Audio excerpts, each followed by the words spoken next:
আরেকজনের কথা, যেহেতু দেওয়ানবাজারে এসছি, আরেকজনের কথা না বললেই নয়। উনি হচ্ছেন প্রখ্যাত আলেমে দ্বীন হাফিজ মাওলানা আহমেদ নুরুদ্দিন গড়পুরি রহমতুল্লাহ। উনি এই অঞ্চলের একজন বিশিষ্ট সম্মানিত এবং আলেম ছিলেন। ইলিয়াস আলী ওনার মুরিদ ছিলেন, কিন্তু ওনার সাথে অনেক ভালো সম্পর্ক ছিল। আমি ওনার স্মৃতির প্রতি শ্রদ্ধা জানাচ্ছি এবং ওনার আত্মার মাগফিরাত কামনা করছি।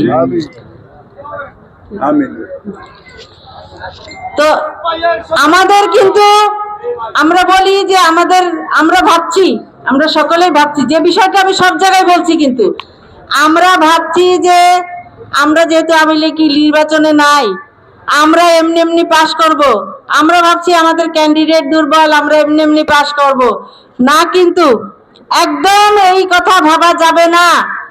ভোটারদেরকে, যেহেতু দীর্ঘ 17 বছর মানুষ ভোট দিতে পারে নাই, তাদের ভোটের অধিকার থেকে বঞ্চিত হয়েছে, তারা ভোটের সেন্টারে যাওয়ার যে আগ্রহ সেটা হারিয়ে ফেলেছে।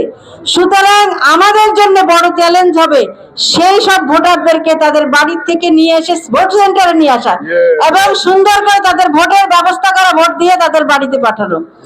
শুধু এটুকু নয়, আমাদের নেতাকর্মীর দায়িত্ব একজন যদি অনুপস্থিতিতে আরেকজন যেন তাদের ভোটটা দিয়ে দিতে না পারে সেদিকে সজাগ দৃষ্টি রাখা।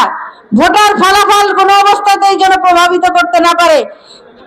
ভোট শেষ হওয়ার পরে সেন্টারে পোলিং এজেন্টের সিগনেচার দিয়ে ভোট বুঝে নিয়ে তারপরে কিন্তু সবাই সেন্টার ছাড়বে। কোনো অবস্থাতেই ভোট দিয়ে যার যার বাড়ি চলে আসা যাবে না, ভোটের ফলাফল নিয়ে আসতে হবে। আজকে আমরা জানি, সবাই জানি যে বিএনপি উন্নয়নে বিশ্বাস করে, বিএনপি হচ্ছে উন্নয়নের দল।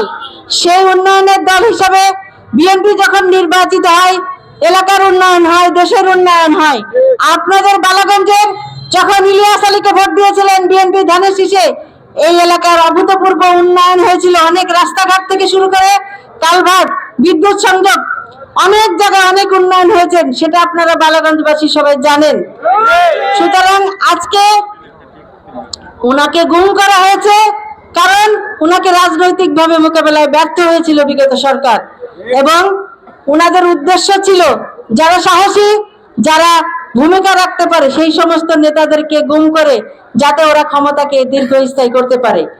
সুতরাং আজকে এতদিনের কষ্ট আমরা করেছি, 17 বছর যখন করতে পেরেছি, সামনে মাত্র আর কয়দিন, আজকে 4 তারিখ, আমাদের 12 তারিখে ভোট ইনশাল্লাহ, তাইলে 8 দিন।